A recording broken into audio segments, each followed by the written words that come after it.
Welcome, everyone. Thanks for being here today. Please feel free to post in the chat where you're tuning in from today as folks continue to log on so we can see where all over the country folks are joining us from. I'll kick us off as the host of today's event. I'm Tracy Stone Manning. I have the distinct honor of serving as the president of the Wilderness Society. I am a Montanan, I am a hunter, I am a public landowner. And before this wonderful gig was the director of the Bureau of Land Management, overseeing 245 million acres of your public lands.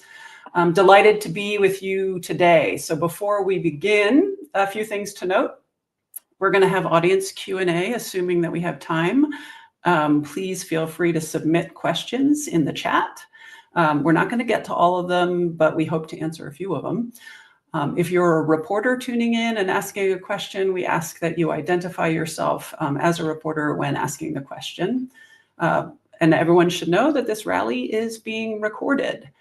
And with that, I want to again thank everyone for being here and for taking the time today to celebrate the week leading up to National Public Lands Day and to rally together for wild open spaces that we care so much about. You know, public lands are more than just an American idea. They're more than places on a map. They're where veterans find peace. They're where families camp, where hunters and anglers pass down traditions, and where all people can breathe a little deeper and feel connected to something bigger than themselves. Americans love public lands, and they tell us time and time again that they want them protected. I love public lands, which is why I'm here today. And I bet the same holds true for all of you. Yet these places are threatened. We're seeing proposals to sell off our lands, abolish national monuments, attack conservation funding, increase extraction and energy development, and dismantle the very agencies tasked with caring for these public lands for us. These aren't just policy debates. They're attacks on our freedom to enjoy these wild places, attacks on our way of life, and attacks on the one thing we all can agree makes this country great. So we must stand together for our public lands, and we've done it before to great effect, and we'll do it again. That's why we're here today, with conservation leaders, veterans, hunters and anglers, champions in Congress, to celebrate our voices and to prepare for the fight ahead. Public lands don't belong to corporations or special interests. They belong to you. It's our job to make sure that public lands endure for future generations. And with that, I'd like to introduce our very special guests this afternoon. I'm going to introduce them all at once and then toss some questions to them. We are so fortunate to have joining us today Senator Martin Heinrich. The senior senator of New Mexico is the ranking member of the Senate Energy and Natural Resources Committee. He's raised by working class parents and a champion for public lands. He's an avid sportsman and conservationist, and he joins us today from his home state, where he just returned from the Villa Caldera National Preserve. Little known fact, it's the single largest land and water conservation purchase ever, and it happened because of public lands champions. And it's open to all of us today because of public lands champions. The senator can personally attest to its great fishing, I'm told. And finally, like all of us on the screen today, Senator Heinrich is a public landowner. We're honored to have such a champion join us. Thanks, Senator. Also joining us is Representative Jared Huffman from California's 2nd District. Congressman Huffman, district spans the north coast of California from the Golden Gate Bridge to the Oregon border. I'd like to note that it's got to be one of the prettiest congressional districts in the country, where remarkable public lands meet the ocean. He currently serves as ranking member of the Committee on Natural Resources in the House, where he's not only a champion, but a remarkable leader. And like many of us on the screen today, Representative Huffman is a public landowner. We're really honored to have him join us.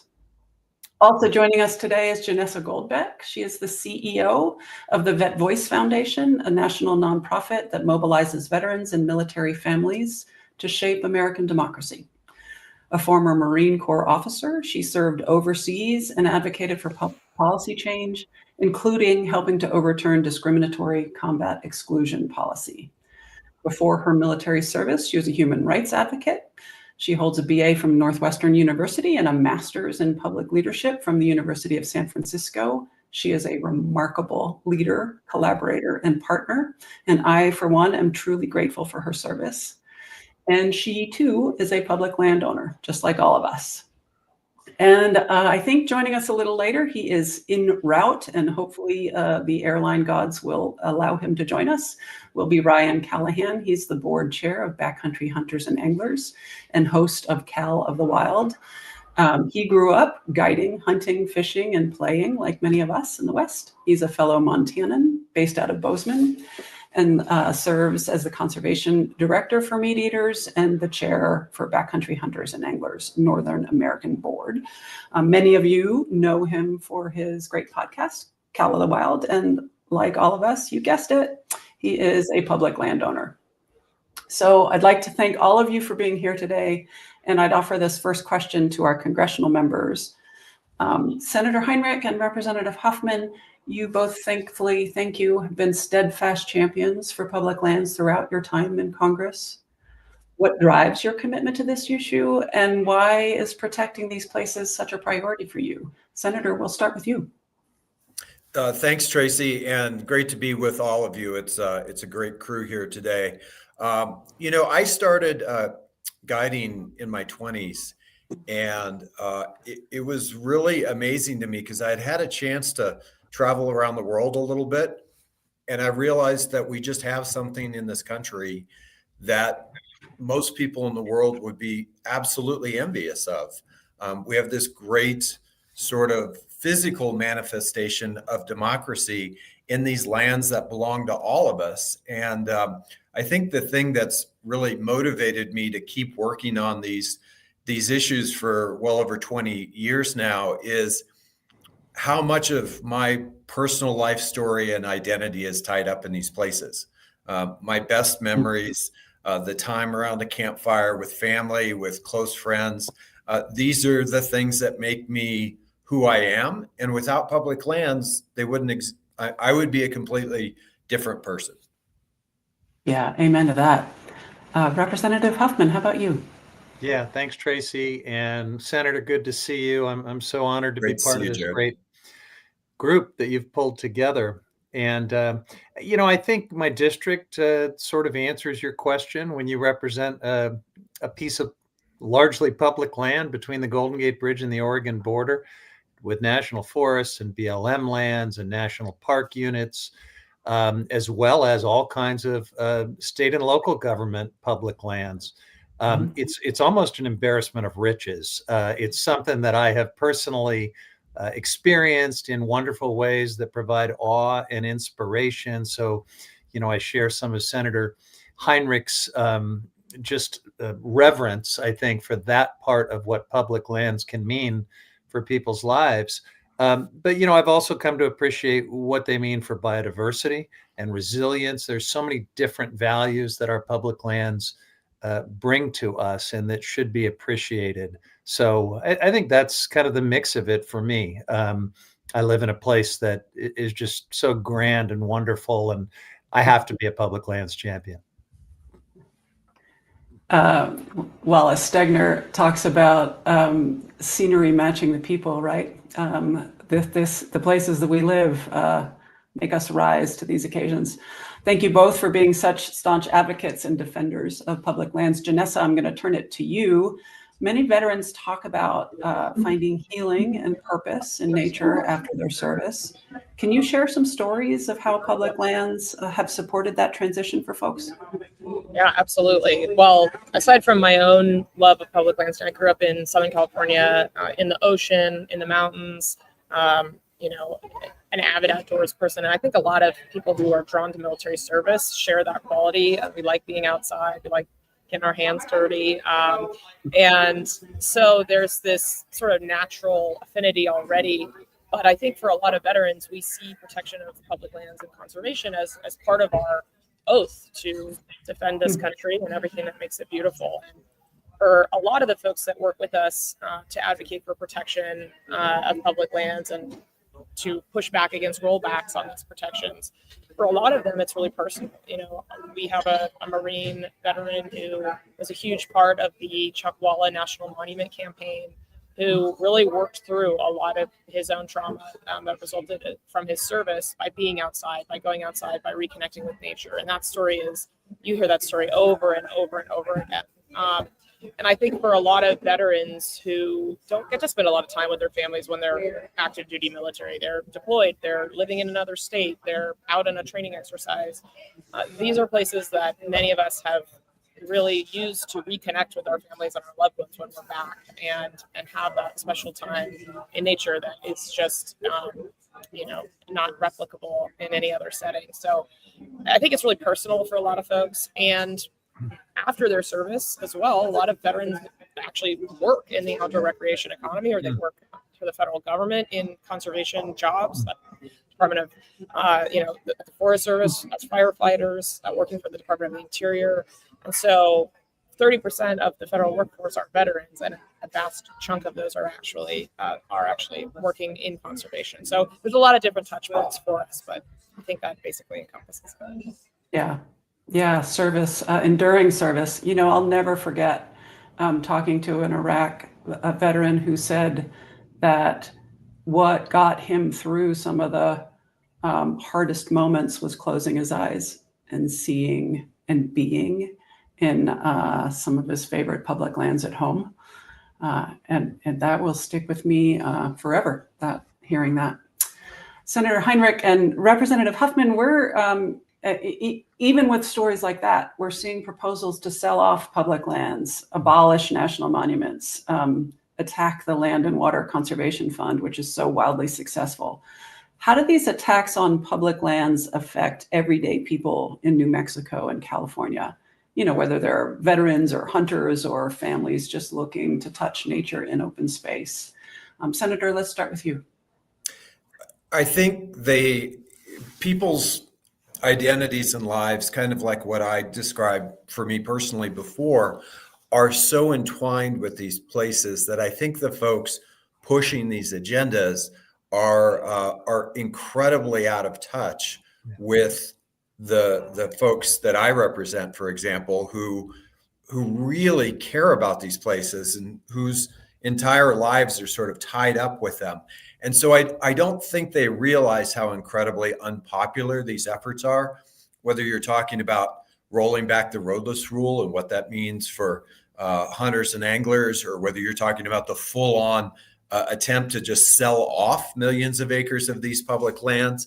And I want to say, one of the things that the Wilderness Society deserves incredible credit for was just putting out that map when we were talking about selling off public lands, because it made it personal for so many people. I talked to dozens of folks who said, I couldn't believe that my spot, whether it's my mountain biking spot, the place I hunt with my uncle, whatever it was, it really personalized the entire effort for so many Americans.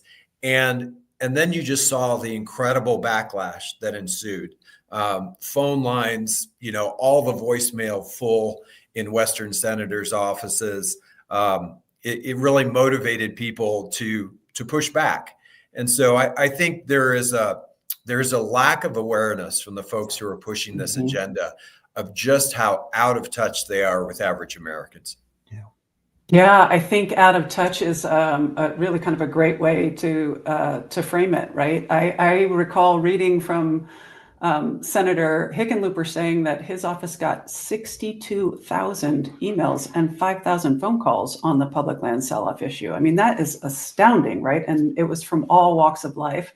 I imagine that each of your offices lit up that way as well. Tracy, I was talking to one of the Senator Angus King, who's from Maine, during the midst of all of this, and he said, I don't have a single acre of BLM land in Maine, but my phone lines are completely lit up with this issue. And that just goes to show you that this wasn't just a Western issue. It was incredibly motivated from coast to coast. Yeah, it was an American issue. Representative Huffman, do you have thoughts on how it affects your particular constituents? Sure. Strong agreement with everything you both have just said. The maps were incredibly helpful. And in my district, people were shocked. And it was just unthinkable that some of these places would potentially be on the auction block or be given away. So that was incredibly helpful. But, even for those where it's not close to home, to the point about Senator King, hearing from his constituents, one of the most popular pieces of legislation that I carry every year is to permanently protect the coastal plain of the Arctic National Wildlife Refuge, a place where almost none of my constituents will ever go, a place where most Americans will never get to actually experience. But I think people understand that there are places that are incredibly special that we just have to protect for intrinsic purposes and for future generations. So that sort of mindfulness comes out of the noise and chaos of our political discourse when public lands are threatened, and that's something that I find very encouraging, actually, in this chaotic national discourse of ours. The fact that there's still a sense of responsibility to future generations and for special places among most Americans. Yeah, absolutely. And your constituents may never go there, but they see creatures from there every year, right? In the flyway, millions and millions of birds requiring those lands to stay intact up there in the Arctic. Janessa, can you talk about the role veterans have played in defending public lands, both historically and recently? Yeah, well, I think the latest public lands sell-off fight was such a great example of that, and just want to echo the senator's praise for the maps that y'all published. Those, I was actually driving out in the Yosemite area, and when they were published, and pulled them up, and I could see my little dot on the map driving by all this land that is preserved and protected that was suddenly going to be on the chopping block. That really drove it home. But in this latest fight, you saw some pretty remarkable things happening on the internet amongst constituencies that probably don't have a lot in common otherwise. There was a great meme going around that it's like right-wing hunters and granola liberals coming together for this fight, because it really isn't a left or right issue. These are American lands. We all have strong memories and feelings and ties to these places. And so I actually thought in our incredibly divided society, that was a real spark of hope.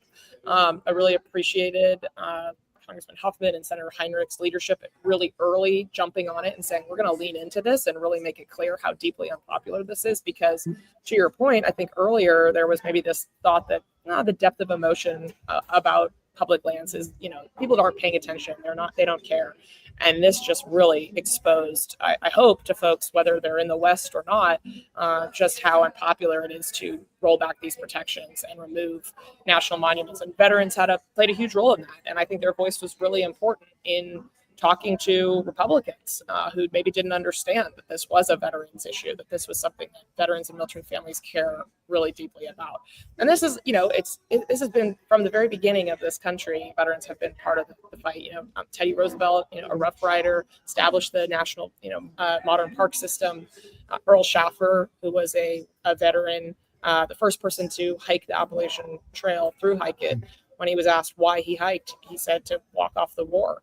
And so this has been part of, veterans' heritage for generations. It's why veterans have been so involved in protecting places like Camp Hale National Monument in Colorado, which was where soldiers in World War II learned how to ski so they could go fight the Nazis in the Italian Alps. Places like Castner Range in Texas, where was a former proving ground that is now a protected national monument as it's being cleaned by the Department of the Army of all the munitions. Veterans were out leading on that and saying this is a place of historical significance. And then I mentioned Chuckwalla earlier, the site of the former Desert Training Center in World War II, where soldiers prepared to go and fight in North Africa. There are still remnants of the chapel that these soldiers prayed at before being deployed into the unknown there are still roads that you can see where General Patton's camps were set up for training all of these soldiers. So these are really important places to us for our military heritage, to preserve these monuments, these heritage sites for future generations to see and learn from. And I think it's always been part of veterans' mission to protect and preserve these places. Yeah, thank you. This most recent fight, where people came from all walks of life, really reminded me that we are in fact the United States of America. There are things that still unite us, and thank God. And I think public lands are one of those things, right? They are literally and figuratively our common ground, literally worth fighting for. So thanks to you and all your members for literally doing that for us. Thank you. Is there anything, Senator Heinrich or Representative Huffman, that really resonated from that most recent effort that this screen of people should carry forward with them? I think it set the standard for, building a political coalition, because it was so broad and so deep. And just watching how it exploded on social media, I thought one of the things that a lot of people ask me about is, do senators and representatives even care about those phone calls coming into their office or the emails? And one of the things that social media sort of allowed to happen was people were telling their own personal stories, and there was no way to hide from that. Like, my colleagues were seeing those stories on their phones, and they knew that the groundswell was so big and so broad and so deep that even if they were the kind of member that maybe doesn't pay attention to who's calling in or how many phone calls are being generated or how many emails came in, they couldn't hide from this. It was on their phone each and every day. And I thought that that's a lesson that we should employ for future efforts to defend these places. Congressman, what about you? To me, the big takeaway was this was a window into some of the extremism and corruption that, frankly, is driving too many policies right now. But the fact that this would infect something as sacred and as longstanding as our public lands, and the very premise of public lands, the fact that we have a Secretary of Interior who talks as if our public lands are just items on a corporate balance sheet that can be leveraged and, potentially spun off and used to pay down the national debt. I mean, that is, to most Americans, I think that's deeply crazy. And so we have high ground here, morally and politically. And I think this is a fight that we really need to lean into. We can win this. I really want to also echo what the senator said about personal stories, how impactful those were. I mean, when people hear from a national organization, or, not to disparage national organizations, but if they hear from, an entity rather than someone they know and trust in their community, it's just a different thing. And so if you are as everyone who's watching is, a public lands owner, and you are upset about what's happening, whether it's the roadless rule being reconsidered or the reduction of the Land and Water Conservation Fund, a tax on existing monuments, tell your story. It doesn't have to be some slick thing. It's like literally go out on the land or just sit down and do it direct to camera. Tell that story, because your friends and family will see that. And that helps us get outside of our bubbles. We're all in these little media silos. And so the more that we can share how we're personally impacted by these issues, I think really makes a huge difference. And I want to give a huge shout out to the Resistance Rangers and all of the folks who work to support our public land, rangers who are still in uniform, who can't speak because they're federal employees, but are working to do what they can to, help the American public still experience our public lands in a way that's safe and enjoyable, despite these funding cuts and rollbacks and DOGE cuts. I think these folks they're already doing great work, but they're now doing it under severe duress. And I just want to personally say that I really appreciate everything that's happening within these agencies to try to keep the wheels on the bus. Yeah, thank you so much for that, Janessa. I join you in that thanks. One action people can take when they're out and about on our public lands is very simple, and it's what your mother taught you. When you see somebody who's out there working on your behalf, just tell them thank you. It's really tough to be a public servant right now, and hearing thank you really does matter. Great one action, Janessa, on tell your personal story.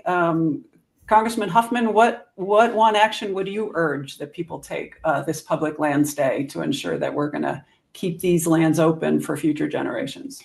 Well, two things. First, I would echo your point about the people that take care of our public lands. They are really underappreciated, and they've got a pretty miserable existence right now. They don't know if their jobs are going to go away. Half the country seems to be vilifying them as part of some deep state, which doesn't even exist.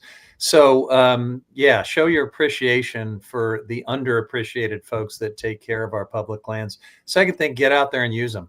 I love the frame that you have of, all of us being public landowners.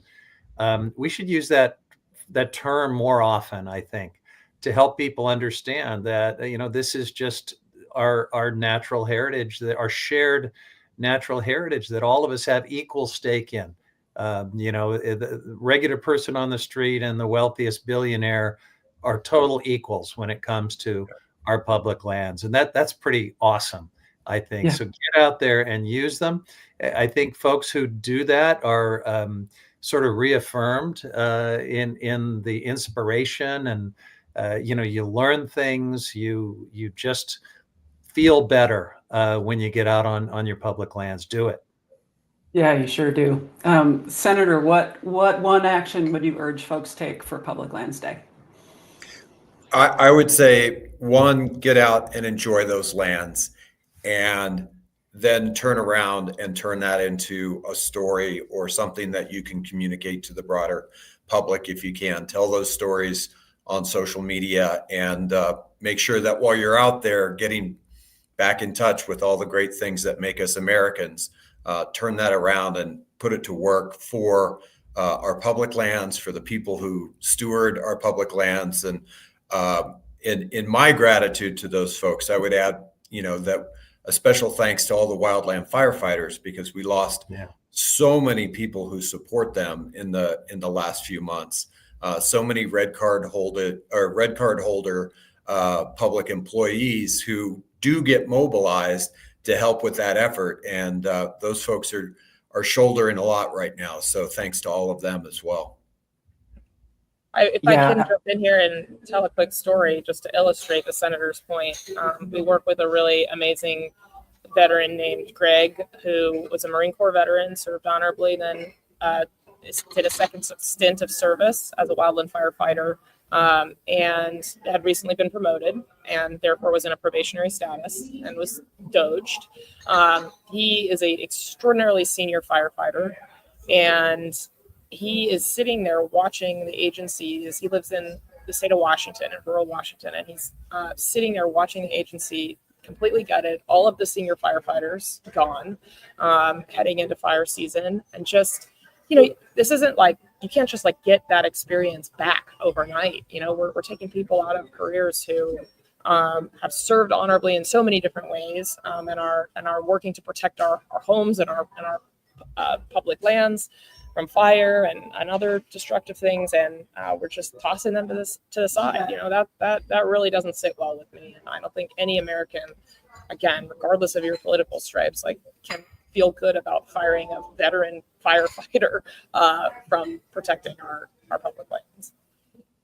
Yeah, we call it public service for a reason, right? It's service, and I'm with you. It's not okay.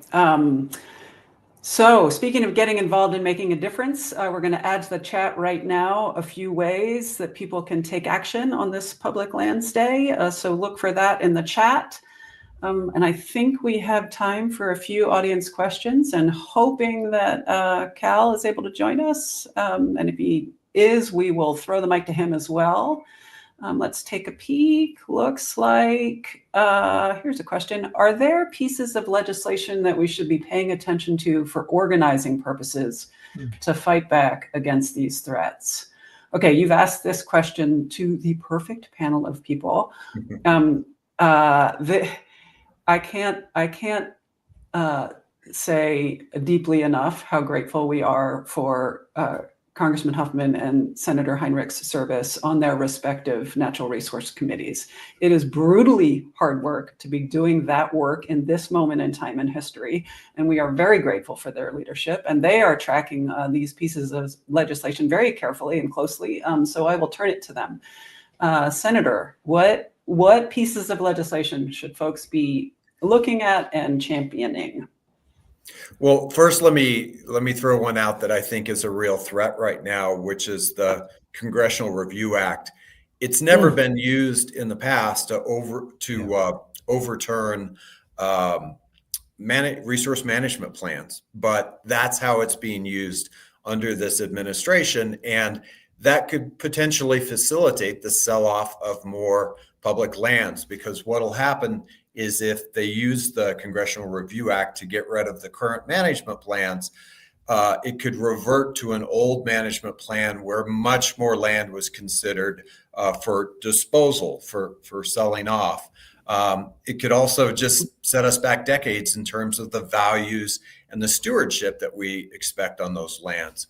So that's one piece of legislation that I would urge folks to contact their senators, because that's been through the House and it's on its way over to the Senate right now. I think there's also a lot of great proactive public land legislation in each of our states, and get involved with your state-based groups and the national groups so that you know how to help that legislation move along. Yeah. Senator, I couldn't agree more with you on the real concern around overturning resource management plans, both from the BLM and from the Forest Service. It is totally nerdy and weedy in when people talk about it, but it's also really, really, really disruptive and would cause chaos. So, for example, there are public land users who use our public lands for their business. Grazers, really good example. If these RMPs are turned over by Congress, it calls into question every single use that has been permitted since the Congressional Review Act passed in 1996. All of a sudden, every single grazing leaseholder, every single oil and gas permit holder, what their valid right that they are holding is now called into legal question. It will be chaos. And I think that folks in the House didn't quite understand the level of chaos that could ensue if this comes to pass. Representative Huffman, what about you? Are you tracking legislation of concern and or legislation we should celebrate and try and push? Sure. I'll give you an example of something that we should all be able to support. It's the Great American Outdoors Act, which is funding that all of our public lands is going to need. So far in the House, it looks like it is sort of staying in a good bipartisan place, that it's all kind of proceeding the way we would want it to. But these days, you've got to always watch out for, kind of the partisan hijacking of things that should be nonpartisan. But I would urge folks to not only support that, but to urge that it be, kept free from partisan gamesmanship as it moves forward. I certainly want to agree with Senator Heinrich about the way the Congressional Review Act is being used and just the terrible policy that represents. So that's something that we should all be fighting against. There is a fledgling little group called the Public Lands Caucus that Senator Heinrich's New Mexico colleague Gabe Vasquez has joined with Congressman Ryan Zinke to form. And I don't think they have wildly ambitious things that they hope to do together, but they're going to look at a couple of sort of easy, no regrets things that should continue to be bipartisan. So if you want to support their work and maybe one or two no regrets bills that comes out of that effort. That is good. We need to maintain a sort of bipartisan culture as much as we can in support of public lands, even though that's getting very hard these days. Yeah, and we want to thank both Congressman Vasquez and Zinke for that caucus coming into being right during the sell-off debate, and I think it was really important and helpful to show some bipartisan support there.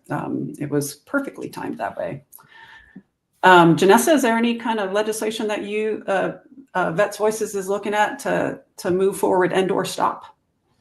Yeah, well, before I mention that, I did just want to say, I think the Public Lands Caucus actually grew during the sell-off fight because so many members were hearing from their constituents. So a really amazing outcome from a very bad attempt at influencing that bill, but keep the pressure up because clearly it works. Members felt the need to actually step into a leadership role in support of public lands to show their constituents that they heard them. So pressure does work. We're really concerned about the rollback of the roadless rule. That's something that's really, I see a lot of people talking about it in the chat. This is something that has extraordinary support from Americans to keep some of our public lands roadless. And I won't get into all the technical details on it, but there is an open comment period. I think 99.9% of all comments submitted were in favor of keeping the roadless rule in place as opposed to rolling it back or repealing it.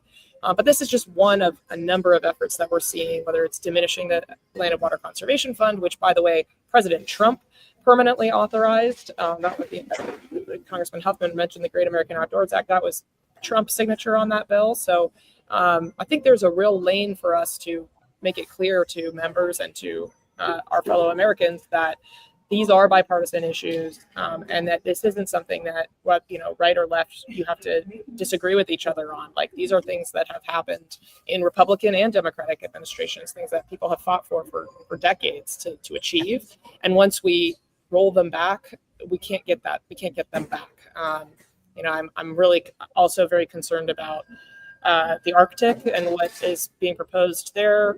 More drilling, farming of 1,000-year-old old growth forests that we can't just regrow overnight. All of these things require our attention, and it can seem overwhelming how much bad stuff is being proposed. But I think if people can commit to talking about it with their friends and family, to making sure their member knows that they care about it, and really just take one action a week, and it can be something small, but just take an action. Don't let the overwhelming bad stop you from being involved at all. And please know those actions really do matter. Our elected officials really do listen to what their constituents are saying. We saw that play out in the sell-off campaign loudly and clearly. So it can feel overwhelming, but your voice, oh my gosh, your voice is one of the most powerful things you have, and we need you to use it. I need to touch on the roadless rule. It's been around for almost 25 years. It has served us really well. And here's what you really need to know about it. It protects 44 million acres of our national forests, 44 million acres. If the administration tosses it aside, like they are aiming to do, it will be the largest environmental rollback in our history. 44 million acres that would be subject to roads being punched in for oil, gas, logging, etc. Everybody on this screen drinks water. Our clean water comes largely from our national forests. A bunch of people on this screen are hunters. That's where the big elk are. So please get engaged in this process. The first comment period is closed. We now will all await the administration releasing the draft environmental impact statement and rule. That'll come sometime next year. And we are going to ask you all to really fire up and engage. But go ahead and keep talking about it now because it really matters. So here's another, let's see, another question from the audience. National monuments are arguably unique among our nation's public lands. As longtime national monument champions, can you talk about why monuments are important and what they can do to ensure the unique role they play in the larger public lands network? and how that is guaranteed for years to come. We have a great and sophisticated audience with this question. Thanks. Yeah. Congressman, let's start with you.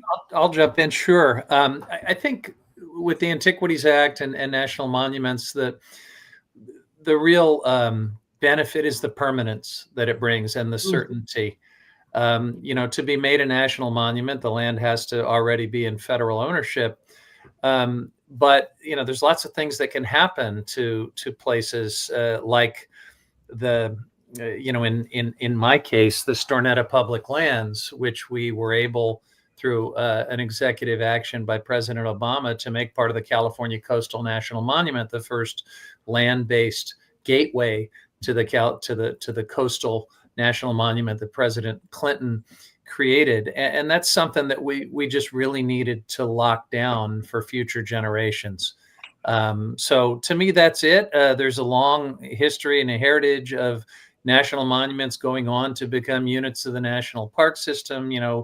Muir Woods is one of the most treasured, visited units of the national park system. That began as a national monument that was created through executive action. So this is something that both parties have used in really important and enduring ways. And it's worth fighting for, because it too, like just about every institution that does good things these days, is under attack. And people like Donald Trump are questioning, why do we even have these things? He sort of wants to blow up everything that came before him.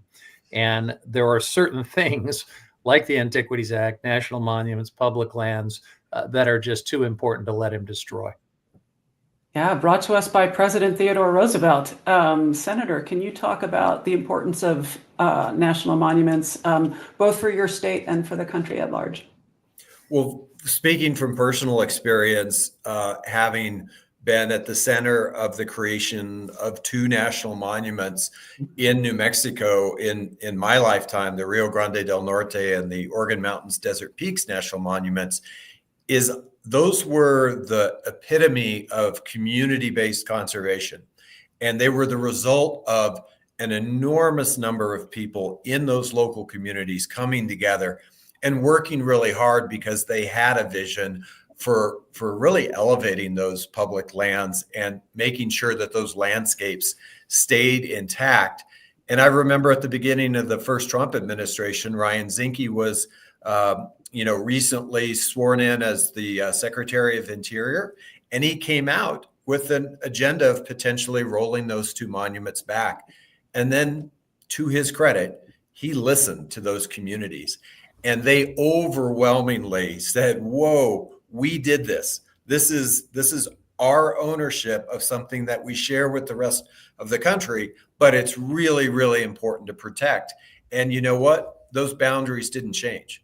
And so I think that's a lesson for the rest of the country is, when local communities come together and agree to really elevate a place and to be part of its stewardship story, that is a really strong way to make sure that that monuments stay intact.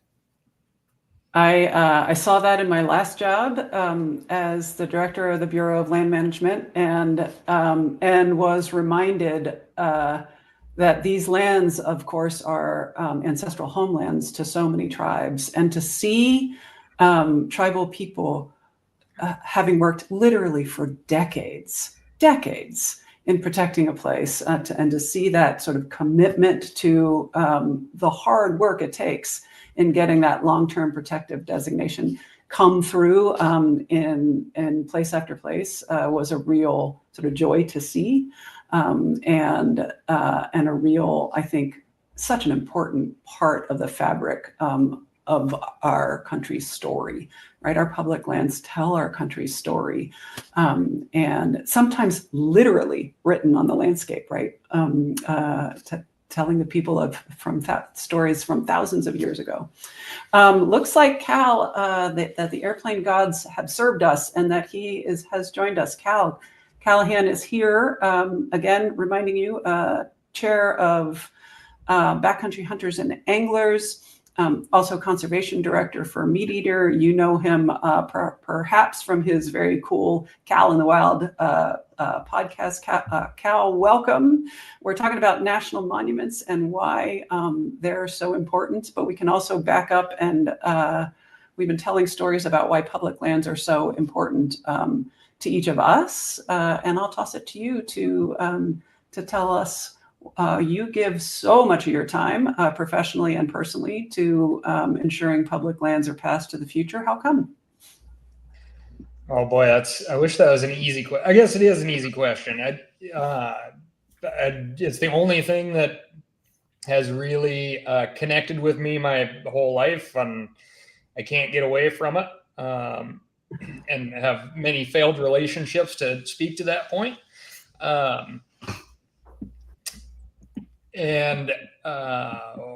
Any success and personal growth I've had, I can point to, kind of how that came to be and where it happened on public lands. And I came to kind of a crossroads when I got out of guiding in the Frank Church wilderness in Idaho and ran into backcountry hunters and anglers who coincidentally was giving away free beer and talking about how our public lands and wilderness areas were under threat, both from dismantling the management mechanisms and protections, as well as direct sale. And that really struck me because the words being used to promote both the sale was the fact that, these lands aren't doing anything. They're not of value. They're not accessible to people. And, at that point in my life, that was my career, was helping people access those places and riding shotgun with them as they came to their own realization of just how unbelievably valuable these places are, for, very personal reasons oftentimes. So I thought the least I could do is do what I could to at least give somebody the opportunity to come to that conclusion on their own, by making sure these places are around, right? So I have been listening for a while, and I appreciate what everyone says. And I think one thing to bring up in regards to monuments and public lands and this administration, as well as past and future administrations, is we hear all the time about the local voices and getting feedback from the boots on the ground. And oftentimes we see administrations pay that lip service, and then they shove the pendulum so far the opposite direction. It's often in spite of the local voices that have worked so hard to change management programs, change levels of protection. And we're definitely seeing that now. And one thing, because you are right, like these are nonpartisan issues, and everybody I've ever run across wants their tax dollars spent effectively and efficiently, and they don't like waste. And they want to see not just the status quo, but effective management and improvements as the world around us changes. And those are local voices who are demanding those things. So voices matter, and we got to ensure that we're at the table. Yeah, amen to that. Could I jump in? And just, I would really want to give a huge shout out to Backcountry hunters and anglers for their role in the pushback on the public land selloff. I mean, getting Hunter Nation involved in the pushback, seeing prominent voices from the right and left jumping in, who are very connected to the land through hunting and fishing, was so important. And I was just wondering if you could maybe explain a little bit for our audience, why you think hunters and anglers in particular in this moment are such an important voice in this fight, and how people who might not be connected to that community could reach out to those folks that are maybe in their neighborhoods. Well, the honest answer is hunters and anglers are easily categorized. We get slapped. We're a diverse group. I just saw a guy on an electric scooter here in Manhattan with 2 big shore fishing rods on his back, and I wanted desperately to catch up to him and have a chat. And I guarantee he's got a different perspective on things than I do. But hunters and anglers are broadly categorized as very conservative. I'm sure a lot of us are. And folks want those votes. And during the sell-off, it was like a right place, right time, as far as like going into the election cycle. There's a big push where it said hunters are being seriously targeted by both the left and the right. They want to lock up those votes, and we had a really good opportunity to speak as hunters and anglers during the sell-off and say, hey, you wanted our votes. We cast them. Now it's time to listen to your constituents. This stuff has value. That's where we hunt and fish. You need to see the connection here. And, something that is painfully real in a lot of offices in DC is folks, quite honestly, do not know the value, and they aren't connected to these places. And that's a big part of what hunters and anglers and people from the outdoors, that's our responsibility at this point, is to provide that connectivity from rural, quote unquote, rural America. Again, dude on the scooter with his 2 fishing rods, he loves fishing too, and he's not rural. But we're providing that connectivity from what's happening on the landscape, ideally all the way up to every office, including the highest one in DC. And it's an outsized role right now, and we need to keep adding fuel to the fire. Thank you for that.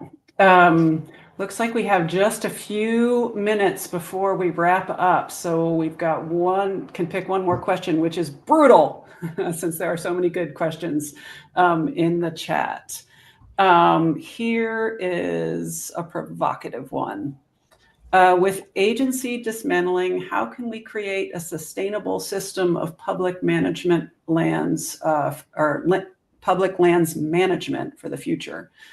Really good question. How are we going to sustain management of these lands if we're gutting these agencies? Yeah. Let's turn it over to the 2 people on the screen to start who can help in that department. Senator, how are we going to put Humpty Dumpty back together? I'll share a couple of thoughts, but one, it starts with respecting those workforces and setting the tone that we really value the people who manage our public lands. And the more that we can do that, the more trust there will be for folks to come back into the workforce and do that critical work. And I think, in addition, this is an opportunity as this debate really is pushed to the highest levels, and as something that the whole country is paying attention to, we need to inspire the next generation of public land managers. We really need that pipeline of folks from all across every walk of life to think of themselves and be inspired to maybe study these issues in their education, get involved in an AmeriCorps project, and then watch as those things cascade into a whole new generation that cares just as much about these places as we all have for the last 25 years. And so I think inspiring young people to step up and become part of the future solution, I think that's really important. Could not agree more. I am sitting here today because my brother took me camping when I was 18 years old. Yeah. Right. Congressman, what about you? So to me, everyone needs to have very clear eyes about what this is. This is a two-step process where you got the agencies that you need to keep public lands healthy and to operate them. And then you point to the failure and dysfunction as an excuse for spinning them off, privatizing them, doing things that fundamentally, will break the model of public lands and of our public trust, really. So we've just got to fight that in every possible way. As we do that, and as we try to defend the human beings that are these faceless bureaucrats that are being vilified, let's also look for opportunities to partner with tribes, which was something I definitely wanted to say before we signed off. I think tribal co-management of many of our public lands is a real opportunity, even in this totally dysfunctional moment. There seems to be some bipartisan interest. I've got a bill in the House that I should have bragged about earlier in our conversation, but I hope you'll take a look. I think one of your commenters posted a link to it. But tribal co-management can be part of taking us forward through these difficult times and is also just the right thing to do. Amen to that. Janessa, how are we putting Humpty Dumpty back together? Well, I echo everything that's been said. I want to double stomp my foot on not getting overwhelmed to the point of cynicism and stepping back in a way, because in this moment, I think we need people to be engaged more than ever. We're in a very different place in our country, and the level to which this administration is seeking to undo decades of work that, as Cal so rightly mentioned, were really community-driven, locally led efforts to protect our wild places and ensure they have the funding and resources. It's like unprecedented assault on all of that work. And so, if you're not in the fight now, now's the time. There's never been a better time. And I really do believe that we don't get far by yelling at each other. Sometimes we have to cross a bridge and meet someone halfway on something that, or have a conversation that's tough and challenging because we come from different perspectives. But that work is the work that needs to be done now, and that starts in our own communities and at our own dinner tables. And Thanksgiving's coming up in a couple months. Like, that's a great time to talk to your family about what's happening to our public lands and the public servants who serve them. Thank you. Cal?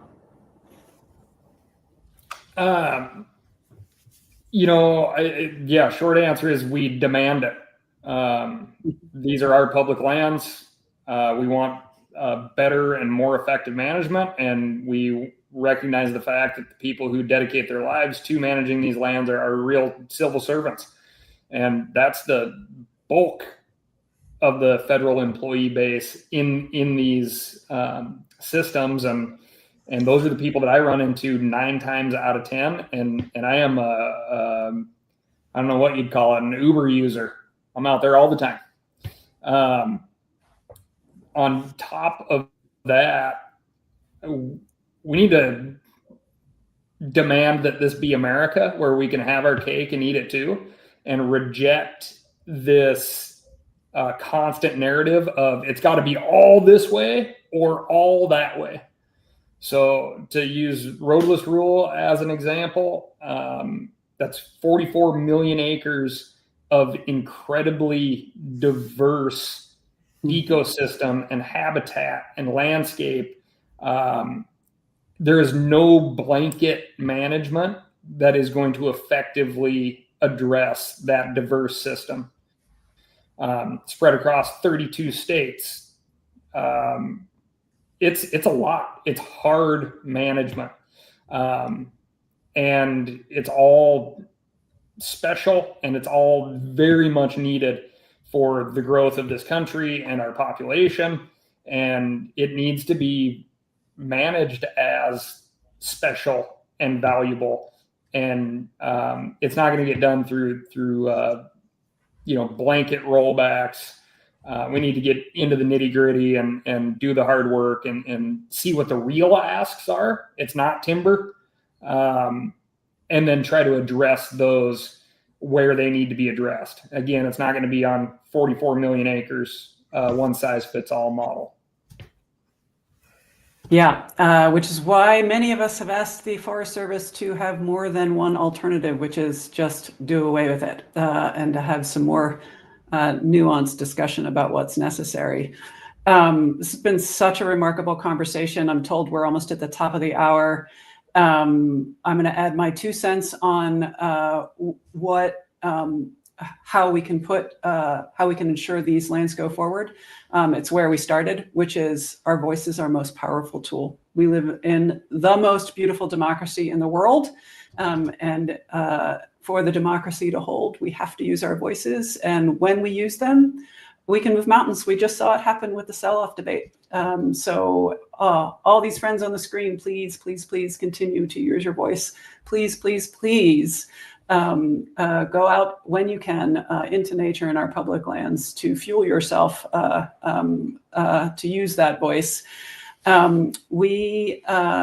I want to thank our guest speakers for their time today and obviously for their passion and dedication to the protection of public lands that they bring to their work and personal lives every day.